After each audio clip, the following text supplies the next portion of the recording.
Alright, so welcome back everybody. So for this video, I'm going to show you guys how to play Star Trek Catan. Now, most people know how to play Catan. It's been around for a long time now. Most people know how to play it. And Star Trek Catan is basically the same game as regular Catan. The majority of gameplay is exactly the same. But as you know, just by looking at it, it's a very different theme.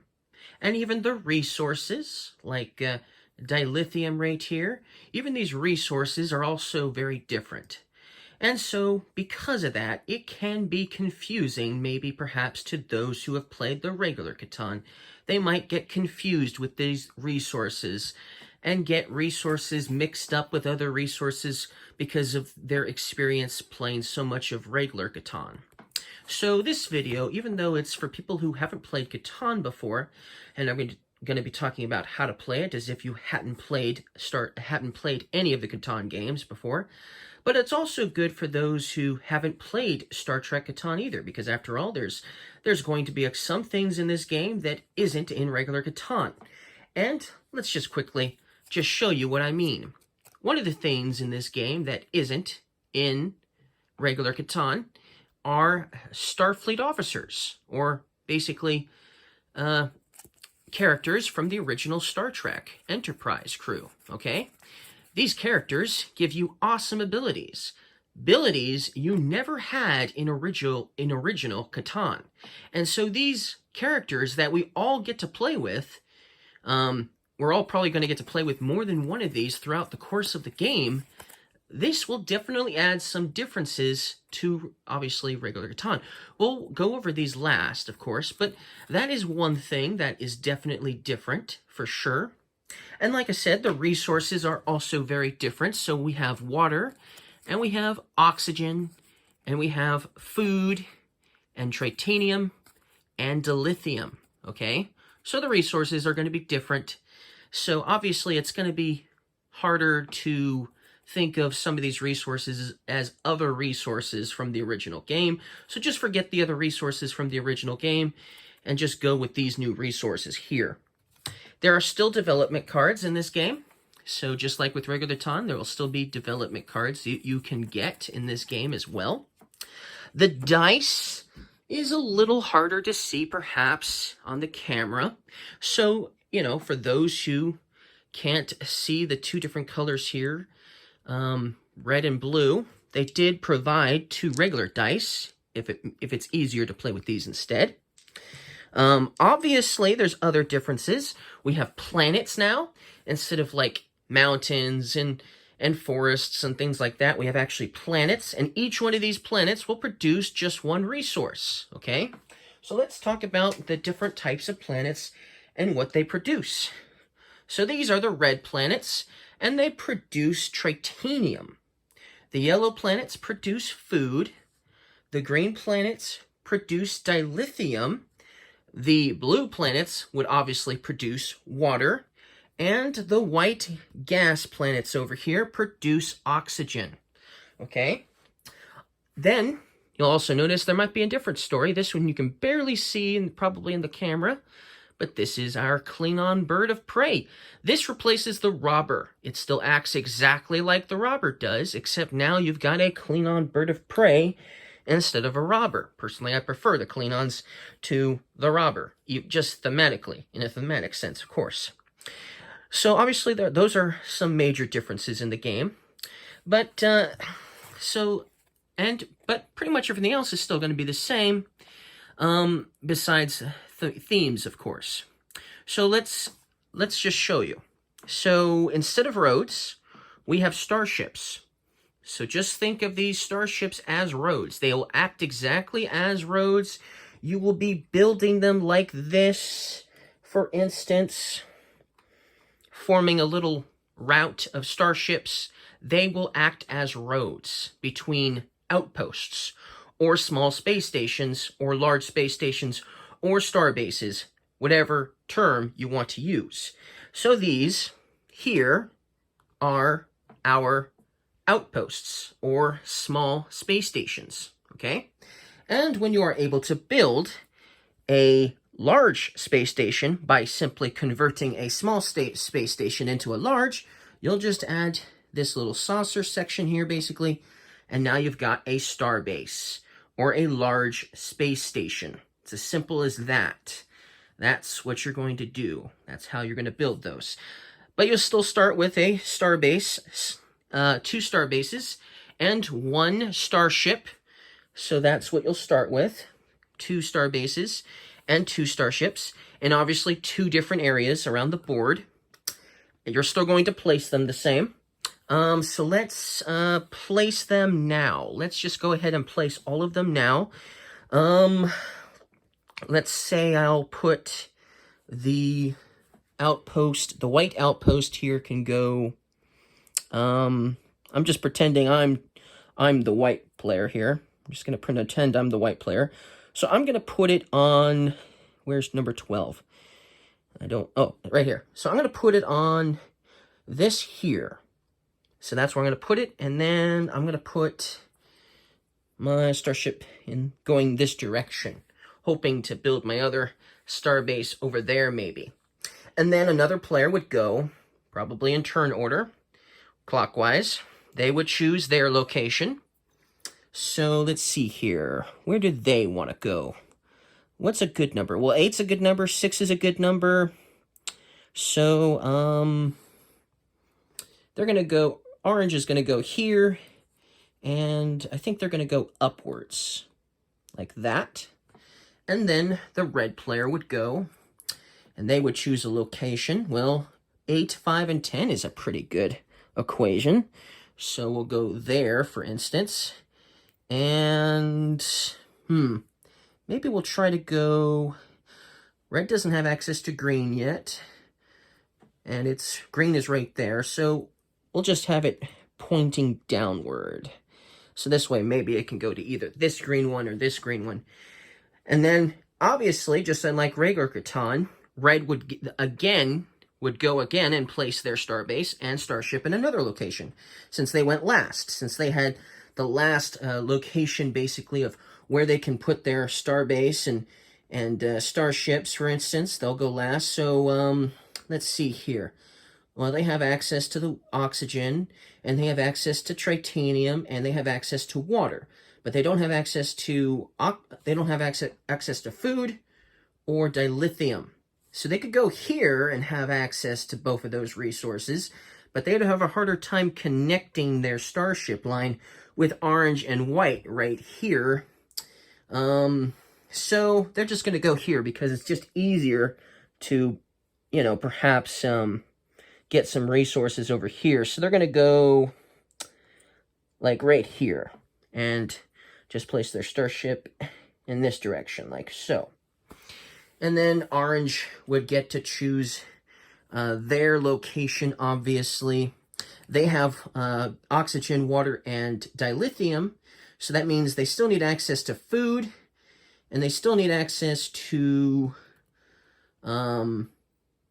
titanium. So, now food and titanium is actually just right up there, but it's going to be hard to get both of those resources because 3 is a hard number to roll in this game. But they don't have much option. Either way, they're going to have a hard time getting certain resources. But they don't want to go through red, so they're going to put this facing this direction, trying to maybe go the long way around to build a supply line, basically, to over here, going around red, maybe, perhaps. And then, obviously, white, since they were the first to choose, they would obviously get to choose last with their last starbase or outpost, with their last outpost and starship. So where's a good spot? Almost all the good spots are really taken. Obviously, you can't place a outpost that close to another outpost, whether it's yours or another player's. They have to be at least 2 apart, just like in regular Catan. So, well, let's see here. We have oxygen, we have water, and we have food. But we don't have titanium or dilithium. That's a problem. So, let's see here. they could get tritanium and dilithium over there fairly well, actually. So we'll give this a shot, go this direction, and probably plan on just going along the long way around orange here, just because they're going to get blocked regardless which way they go. So they'll just go the long way around, and that's how that'll work. Okay, so that's basically the setup, right? Just like in regular Catan, that's how you would set it up. Now let's explain what you're going to actually do here. So you're going to roll the dice. So let's just roll the dice with the regular dice. So we rolled a 6. So all of the planets that have the number 6, okay, every player who has their adjacent outpost or starbase against a planet that has a 6 on it is going to get the resources. Even though I'm the white player and I rolled the dice, that doesn't necessarily mean I'll be the player that's going to get resources. So, but in this case, I will be, because I have a outpost next to water. Oh, and that's another thing. Before the setup is done, after everyone has placed their star bases, each player is going to get some starting resources depending on where they placed their bases. So, for instance, I would get water and oxygen and food to start with. And, you know, I would also get a tritanium and a dilithium, for instance. So you'd all get starting resources as well for starting in a certain location. But yes, if you roll the dice, every player is going to get some resources depending on who's got their star base against that number. So the only numbers right now that have a 6 are this planet here and this one up here. So the orange player would get 1 tritanium, and the white player would get 1 water. Okay, that's what they would get. That's the resources they would get. Just like that. Just like in regular Catan. Okay, they would get those resources. And then, obviously, depending on what resources they had, they could start building stuff. Now, the object of the game would obviously to still score 10 points, and the person who gets to 10 points first wins. And everyone is already tied. When the setup of the game is over, everyone has already 2 points. So you only need to score 8 more points, and that's it. Because you see, each small space station or outpost is going to be worth 1 victory point. Since everyone has 2 of these to start with, that means they have 2 points. If you want to get more points, you can build a large space station, and make that space station worth 2 points instead of 1. That means you're only getting 1 more point per space station you're building, or outpost, or say per starbase you're going to build. But in order to build a starbase, you would need 2 oxygen and 3 water. In order to build another small space station somewhere out there in the universe, in the galaxy, after, of course, you have to obviously have a star line of starships that connect to a new location. So if I wanted to, for instance, build another one of my outposts over here, for instance, I would still need to have a bunch of starships / roads that reach that location in order to build a new, small space station or outpost, right?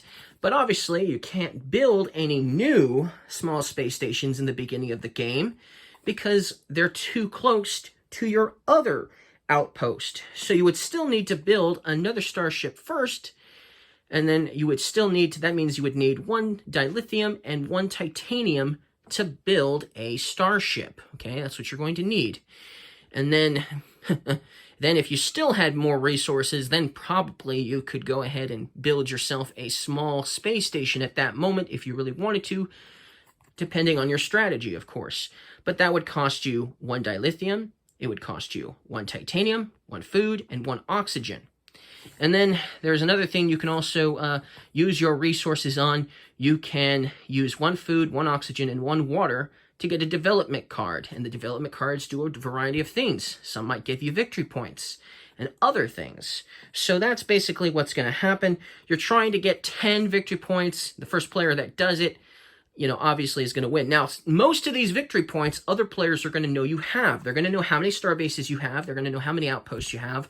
And so everyone's going to be keeping an eye on each other, knowing how many victory points they actually have. However, in the development cards, there are some development cards that give you victory points. And if you get the Federation Council here, you'll keep it hidden. You won't show other players that you have the Federation Council, and you'll keep it hidden. And so you'll only reveal this when you know you have 10 victory points, including, obviously, this Federation Council here. So that's one way to, kind of keep people guessing as to who is the closest to winning. If somebody has one of these, then they might have a better chance of winning, for instance, because the other players might not even know they have it. And there's other ones that give you victory points. So you got Warp 9, for instance, and we've got Time Warp, and we've got a Captured Bird of Prey, and we've got a Starfleet Academy. So that's just the ones that give you victory points. There's other development cards in here as well. We got Monopoly, and we've got a Research Station, and we have a Utopia Planitia, okay? And then we have Starfleet Intervenes, and half of these development cards are Starfleet Intervenes, over half. So you most likely won't be getting victory points too often unless you're getting a bunch of development cards, okay? But yeah, that's what you're going to do. So that means some resources you may never get, just like in regular Catan, because it's going to be contingent on the roll of the dice. Obviously, the lower numbers are really hard to roll, and the higher numbers are really hard to roll too. Unless you are me, I seem to almost always roll a 12, unless I'm using this dice tower here. I almost always roll a 12. So knowing that, if I'm going to roll by hand, I might just purposely put my star base on a number 12, knowing I'm going to be rolling 12 almost every single time. But, it still comes down to the contingency of luck when you roll the dice. So basically, that's the majority of how you play. Now, because you can't get certain resources, just like in regular Catan, it's going to be up to haggling. You're going to be able to trade resources on your turn. After you roll the dice and everyone gets the resources and you decide whether you want to build or not, doesn't matter, but you can be like, well, I need a certain resource. I can trade maybe with another player. Maybe they will want to trade with me. But it's up to them. If they don't want to trade with you, they don't have to. But there is an exception to that rule. And that exception is in this particular Catan. Yes. In Star Trek Catan, there is now a way to force players to trade with you. Whoever has this character card, Uhura, you'll notice it even says forced trade. Okay? On your turn, you may name one resource type and name up to 2 players. Each of those players must give you one of that resource if possible. For each resource you receive, give the respective player one resource of your choice in return. So in a sense, you're not necessarily stealing, you're still giving them something in return. It's a forced trade, after all. And then it says, after use, you can exchange this card with another one from the display or flip it over. Well, what does flipping over mean? Well, you'll just flip it over to the other side, and hey, then that means you'll get to use the card a second time. But then after you've used it a second time, you must exchange this card with one from the display. So the character cards you can use once, or you can use them twice. That's pretty cool. You don't have to use them, but you do. If you want to change to another character, you are going to have to use this card one time. But this is one of the starting characters that you'll start with. One player will get to start with this one. Okay? Another player, whoever's the oldest player who's playing the game, is going to get to play as Spock. And this ability is resource compensation. If any production roll is not a 7 and you receive no resources, take any one resource card of your choice and do this before any other support card is used. So let's say you rolled the dice. Other players got resources. You got nothing. Well, you can use Spock to get a resource of your choice. Pretty cool, right? And if it was another player's turn and they rolled the dice and you got no resources, same thing. So that's how Spock is going to help you out. And then another character you might be starting with as well is Montgomery Scott. Help with starship building.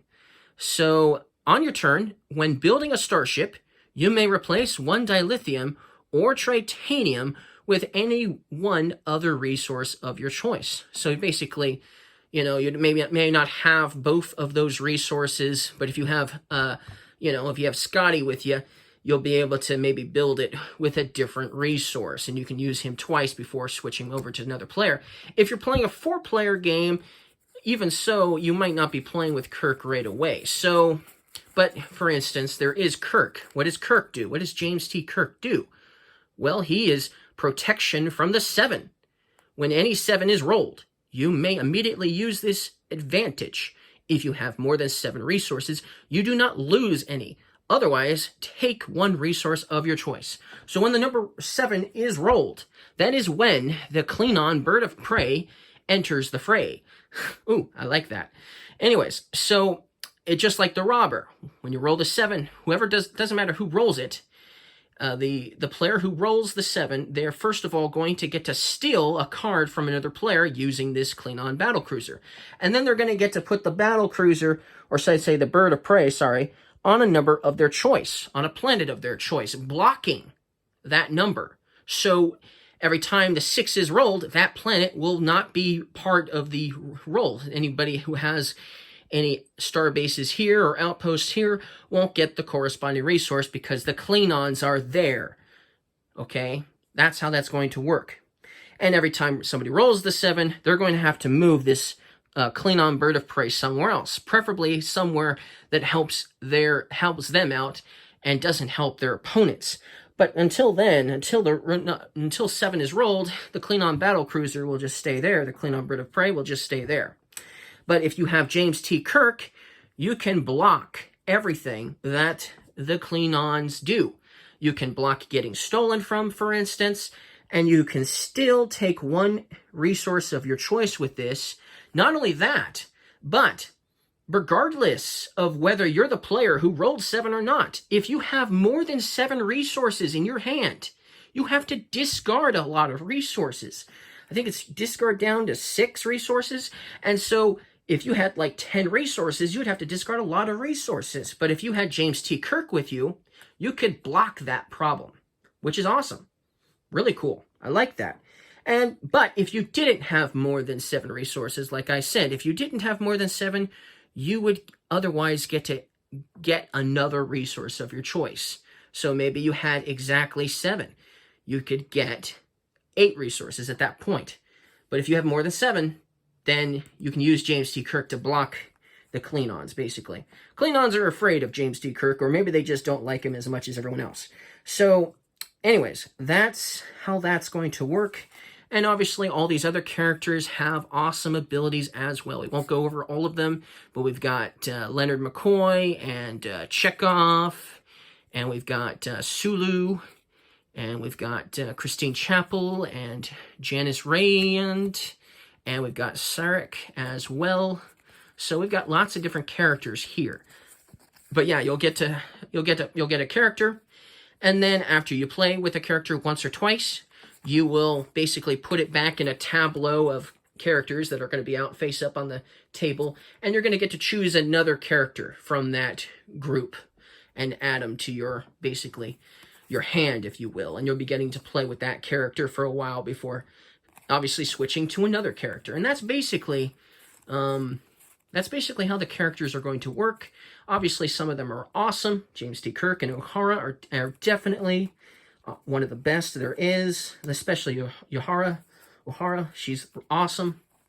But yeah, you might enjoy playing with these characters. I know I will, for sure.